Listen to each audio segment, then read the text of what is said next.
Hello and welcome into this Monday, July 15th edition of the League Winners Fantasy Show. I am your host, as always, Dalton Salings, and today we will be diving into the AFC West.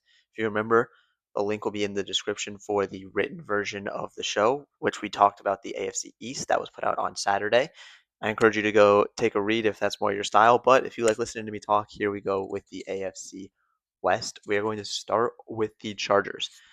Chargers are running it back, but bringing in a new offensive coordinator. So we have Mike McDaniel, former head coach of the Miami Dolphins, heading to LA to coach the Chargers, and it should be an exciting thing for the offense. McDaniels is a phenomenal offensive mind. Was not a great head coach, but is a phenomenal offensive mind, which should mean positive things for points for the Chargers and for this offense to really have a lot of fantasy value, starting with the quarterback position in Justin Herbert. For Herbert, I'm projecting him 4,200 yards, 27 touchdowns, as well as 400 yards rushing and four more scores on the ground. Mike McDaniel's going to help him, but Mike McDaniel is a more running game guy. He's a coach that knows how to get creative with the running backs and get them involved through the passing game on the ground. Herbert is still going to have a great year. I have him for over 18 fantasy points per game. Great season from Justin Herbert. I think he is going to be pretty properly valued in drafts. Right now, he's going in the Dak Prescott range, which I think is a fair spot for him to go. So it is interesting to see kind of where that value fluctuates as we get closer to August, September. But it is good to see him being properly valued right now, and I do not mind taking him in the slightest because I think this is going to be a good offense that scores a lot of points. I mentioned the fact that the running game is really what gets a benefit. And there's two backs who could potentially be the beneficiaries of this. There's Omarion Hampton and Keaton Mitchell. Omarion Hampton entering his second season. There's a lot of debate about how efficient he was in his rookie year out of North Carolina, but I do believe he's in for a strong season. Keaton Mitchell is even more hotly debated. Let's start with Hampton, though. Hampton, I have for over 1,000 yards and 9 scores on the ground, as well as 54 catches for 335 yards and 2 scores. So almost 13 and a half fantasy points per game out of Omarion Hampton. I do think he gets involved in the passing game. We've seen that, McDaniels likes to get the backs involved out of the backfield. I'm going to kind of touch on Keaton Mitchell first to circle back and talk about these two guys together and where kind of the risk comes in. Keaton Mitchell, I have for about 450 yards and 2 scores, and then 140 yards and 15 catches. So 4.5 fantasy points for Keaton Mitchell per game. The worry here is some people are looking at Keaton Mitchell as the Devon Achane and Omarion Hampton as the Raheem Mostert. If you think back a couple years, Raheem Mostert had all the rushing touchdowns and rushing yards, but Devon Achane was the passing back. Is Keaton Mitchell going to get the passing game work? That's the big fear for Hampton. Right now, I am projecting Hampton to lead the way on both the ground and through the air. But if reports and camps start coming out, I will be quick to flip that and give the passing work to Keaton Mitchell, which will increase him quite a bit and will absolutely hurt Omarion Hampton. Like I said, right now I am leaning towards Hampton being the clear number one. But as camp comes around, if we're seeing, oh, Keaton Mitchell's out there for all the third down work or the passing game reps is going to Keaton Mitchell, I am going to be quick to pull the trigger here because that is a big thing in the fantasy community right now is Keaton Mitchell a good pick? I don't mind having a few shares of him right now. I do myself have a few shares of him where he's going. He's going right around Tyrone Tracy right now, the RB2 in New York. So he is kind of in the RB2 range. He's not being drafted as an RB1 or anything like that. I don't mind the upside play. He's a very much so upside play. His floor is incredibly low. But I do like the upside playing Keaton Mitchell. I don't mind having shares of him at this point in the offseason. In the passing game, Keenan Allen is gone at the moment. It'll be interesting to see if he gets re-signed. I'm not expecting him to re-sign with the Chargers. So we have Ladd McConkey, Quentin Johnston, and Trey Harris. Three very different players. Ladd McConkey is being drafted very high right now, and that's why I don't have very much of him. I do project 990 yards and 6 scores, about 10 fantasy points per game, which is a number you've seen a lot with wide receivers if you've been tuning into the show for this last week. But I'm not drafting too much of Ladd McConkey right now just because of the draft cost. It's very high to get shares of Ladd McConkey right now. And a lot of that is going in best ball. And so with best ball, Quentin Johnston is one of the best players to have because of the roller coaster ride that is Quentin Johnston. He has big weeks, he has down weeks. I have him for about 680 yards and 5 scores, over 7 fantasy points per game, but that's going to come in big chunks. He's going to have a 2 touchdown game this season. He's going to have a 150-yard receiving game, and he's going to disappear some weeks. So it is the risk with Quentin Johnston. Does he have the big week when you want him to, or is he falling down and he's going to be an absolute nightmare on do I play him or do I not in redraft leagues? It is really annoying when that's the case. Excuse me. If you You can think back to last year where he started off so hot and it became very difficult to put him on the bench because he played so well, but that's who he is. He's going to have ups and he's going to have downs, and it's hard to keep track of. Trey Harris is the third guy. I imagine him out of the slot a little bit. Of course, Ladd McConkey can play out of the slot as well, but in three receiver sets, Trey Harris will be that third receiver on the board, on the field, excuse me. I have about 500 yards and two scores. Not a phenomenal season. Nothing really spectacular to write home about.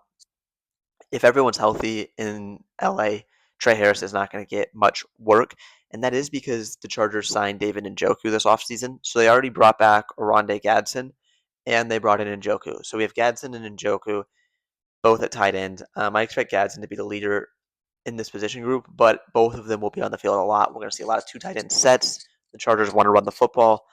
That is going to kind of hurt Trey Harris's value. And the signing of Njoku also hurt Gadsden a bit. I was pretty high on Gadsden before the signing, but with Njoku in the fold, a guy who can catch the football. Now, we saw he will probably be the two. Harold Fannon supplanted him in Cleveland last year, so he will likely be the two, but it is something to keep an eye on if Gadsden's losing some work, potentially red zone work because of David Njoku. So I do still have Gadsden for about 7 fantasy points per game, 700 yards, 4 scores, but Njoku is going to cut into his workload a little bit. Once again, it's going to come down to draft price. If you read the articles I've been putting out, it's draft price is a big thing with all these players. He might be a great player, but if the price is wrong, it's not worth taking him. That could end up being the case with Gadsden. Right now, it's not, but do not be surprised if he's kind of rises a little bit as we get closer to August and September. Moving on, we're going to touch on the Raiders. I'm going to be quick with the quarterback. Don't draft Mendoza or Kirk Cousins. I don't know which one of them is going to be starting. I expect Kirk Cousins to open the season as the starter and Mendoza to supplant him at some point, but I don't know when that is. And that is scary as a fantasy manager. You don't want to draft a quarterback who's not going to be the starter week one, and you don't want to draft a quarterback who might be gone by week three. So I'm not touching the Raiders quarterbacks. I do think you get enough production to maintain at least one fantasy relevant receiver, and we'll get to that in just a second. But it is going to be a don't touch the quarterback situation. If Mendoza becomes a starter and you want to pick him up off waivers, that is your choice. I'm not projecting an incredible season out of him. I do think he may be a bit overrated, but still not looking at him in the drafts. And that fantasy relevant receiver is going to actually be a tight end. It's going to be Brock Bowers. Brock Bowers, I have ranked in my top two tight ends. I'm 88 catches, 940 yards, 7 scores. I have a very strong season for Brock Bowers this year. He's the best pass catcher on this roster. The draft capital's there. Everything's there that makes sense. I'm not going to talk too much about this. He is the best player on the roster. Max Crosby potentially being the other one in that, but on the offense for sure, it's Brock Bowers. And in the running game, Ashton Genty is back. There's conversation about what the split will look like on the backfield for the Raiders. Ashton Genty, most expected to be phenomenal last year, and he was not. Um, Over the moon. Like he was good. He was good, but he wasn't kind of what people were hoping he would be. I don't know that the efficiency is going to pick up all that much. I have him about 4 yards a carry, 1,100 yards, 8 scores. Excuse me, sore throat this morning. 8 scores, as well as 56 yards on the ground, 56 catches, 300 yards through the air, and 2 scores. So 13 and a half fantasy points. A very good season from Genty, but he is right now a back of the first round, start of the second round pick. He goes in that big chunk of running backs that is coming off the board kind of after the Amon-Ra St. Brown, CeeDee Lamb, Justin Jefferson group of receivers. There's a long run of running backs, and he's in that group. And I'm not all that excited about him. He's in the same chunk, actually, as Omari and Hampton. I have him projected just ahead of Hampton, but if Hampton goes 5 picks later, I'm perfectly okay getting Hampton instead of Genty. I think the ceiling for both these guys is through the roof. Don't get me wrong, but like I'm not overly excited to draft just because I don't think this offense is going to be great. Also, Mike Washington was drafted. Just kind of a name to keep an eye on. Not really someone you're looking at in drafts, but he's the handcuff for Genty. 260 yards, 2 scores, 3 fantasy points per game. Just wanted to briefly mention his name because I expect he will get some buzz through camp as the RB2 for the Raiders. And so just a name to keep an eye on. Not looking to draft him or anything like that, but a name to keep in the back of your mind. The receivers, the two I want to touch on is Jalen Naylor and Trey Tucker. I've gone back and forth as to who's going to be the leader in this receiving room, and I wouldn't be shocked if a veteran ends up signing or there's some sort of trade to a receiver to the Raiders at some point. Nearly said Oakland there, but to the Raiders at some point, either in the offseason or early on in the season. Right now, though, I do view Jalen Naylor as the one. Slightly, I have him at about 6.5 and Trey Tucker at 5.5 for fantasy points per game. The target separation, I do think Trey Tucker gets more targets, has more catches. I just think Jalen Naylor's a bigger play guy, which makes him more relevant for fantasy. I think he's going to stay close enough in targets to Trey Tucker to remain similar. Trey Tucker last year, if you recall, was an absolute nightmare for fantasy managers because he had some very big weeks and took away from Brock Bowers a little bit. But it was basically run the offense through Trey Tucker, which was hysterical to watch. I don't expect that to be the case this year. I do think they try and spread the ball around, and I think Jalen Naylor is the big beneficiary of that. They're both going very late in drafts and right next to each other, very close to each other in drafts right now. So it's more of just who do you think the guy is. I have a pretty even mix of them. I had a lot of Trey Tucker to start, been warming on Jalen Naylor. I couldn't tell you which one of them is going to end up being more productive, or if a trade happens for somebody like Kayshon Boutte from the Patriots to end up in Las Vegas. I would not be shocked. But just more things to keep an eye on is those two names as camp rolls around. Who's being targeted more? Who has the connection with Mendoza, which I do think is going to be more important as the season rolls along. So Tucker and Naylor, two names to keep an eye on, but really Genty and Bowers are the two names you're drafting out of this offense with confidence. Moving on to the Kansas City Chiefs. I'm going to start with the receivers, which is kind of the elephant in the room here. Rashee Rice. Rashee Rice had the knee injury, was rehabbing. He's going to be good, and then he goes to jail. So that was fun. He's out of jail now, but I read something. I wish I could give credit to who it was. I don't remember who it was on Twitter. Tweeted that he has a tier down for Rashee Rice in his rankings just because of boneheaded decisions, and that's very fair. You don't know what's going to happen with Rashee Rice. The off the field stuff is impossible to ignore. He continues to make poor choices, and that is not what you want in the slightest out of your wide receiver one, which is where he's being drafted. You are getting a little bit more of a discounted draft price now, but I mean, I project him for a great season, which is the worst part of this. I mean, over 110 catches, 1,250 yards, and 8 scores to go with 13 and a half fantasy points per game. I mean, a really strong wide receiver fantasy season. Um, I'll be drafting him if the value's there. If he falls to me in the draft where I'm sitting at, wherever I end up sitting at in that draft, I'm not afraid to take Rashee Rice. I think this offense is going to score points, and I think it's going to be Rashee Rice at the helm.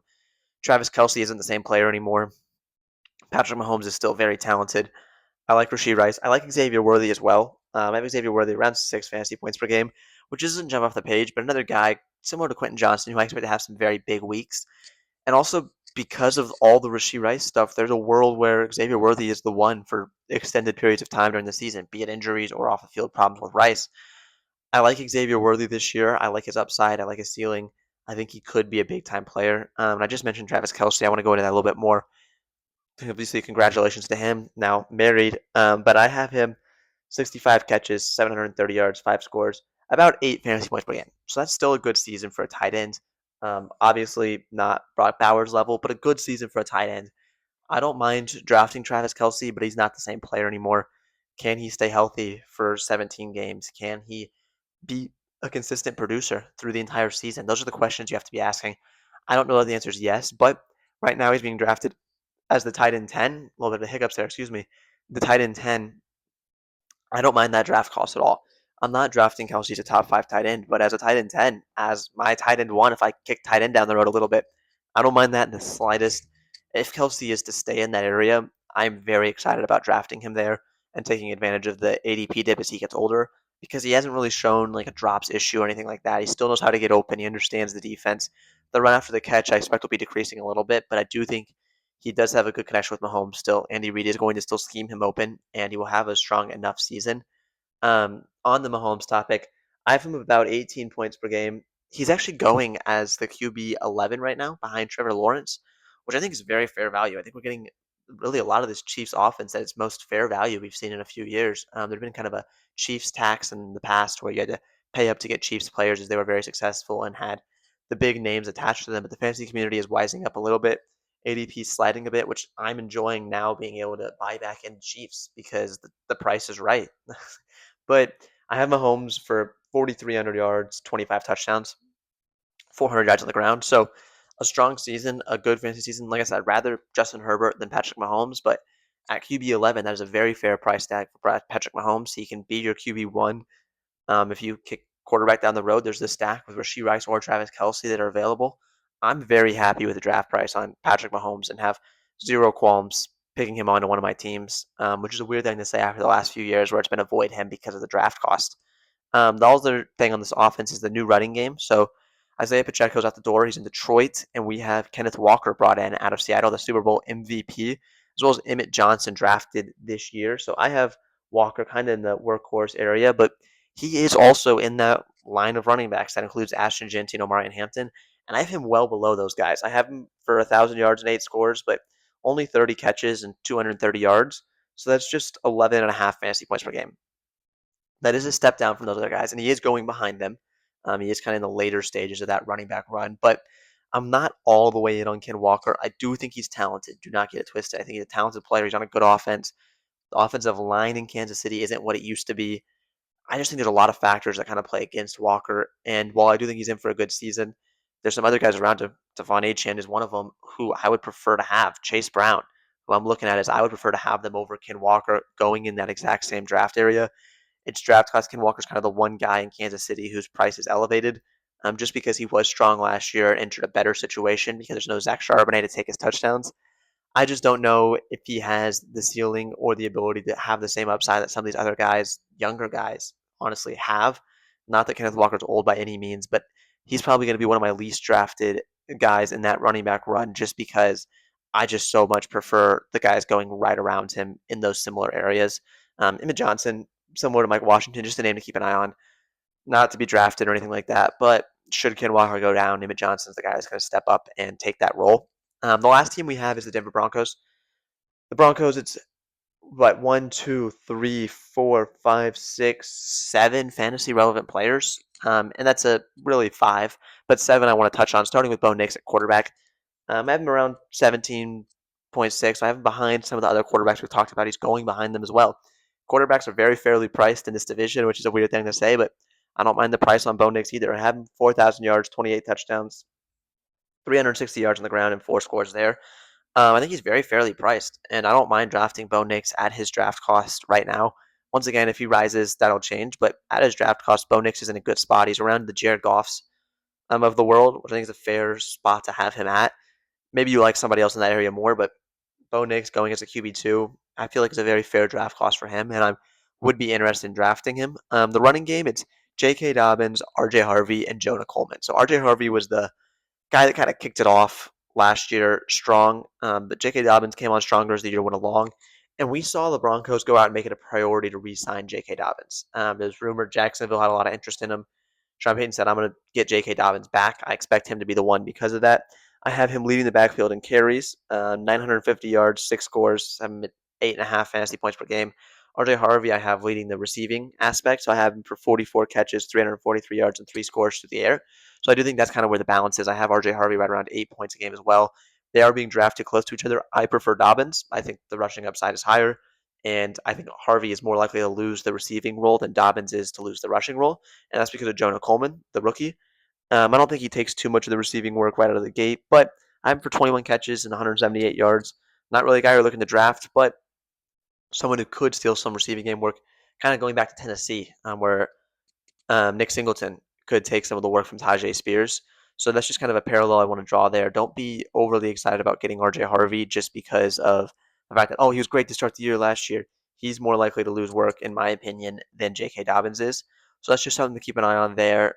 Dobbins is my favorite of that backfield to take. If you want to take a shot on Harvey, take it, but I'm taking mine on Dobbins. In the receiving game, Jalen Waddle is new to the offense, and there seems to be an expectation that he's going to be the wide receiver one. I do think he has the most catches. I think he leads this team in receptions and yards, but I do think Cortland Sutton doesn't really lose a role to Waddle as much as Waddle just kind of comes in and eats up what was a couple guys' role, if that makes sense. So I do like Cortland Sutton still. I have him at 8 points a game. I have Waddle at 9. I have Waddle 856 yards and 6 scores, 729 and 7 for Cortland Sutton. So I think Sutton gets more touchdowns.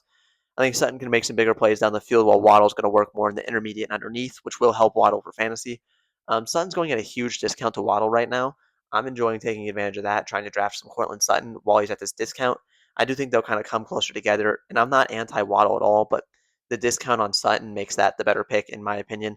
And the addition of Waddle does kind of take out any Troy Franklin or Pat Bryant or Marvin Mims interest I have because he is eating up a lot of that. I guess Marvin Mims' role isn't really touched, but Waddle is eating up a lot of the Troy Franklin, Pat Bryant stuff. So it'll be interesting to see if they are still able to carve out a role and who the third receiver on the field is for Denver. But I will say Waddle does kind of cut a lot of that out. And then at tight end is Evan Ingram. He was a real letdown last year. I know I was high on him last year. I was excited for him in a new offense, and he was a real letdown. It's actually helped his draft price a lot. He's going very cheaply in drafts, basically free right now at the end of drafts.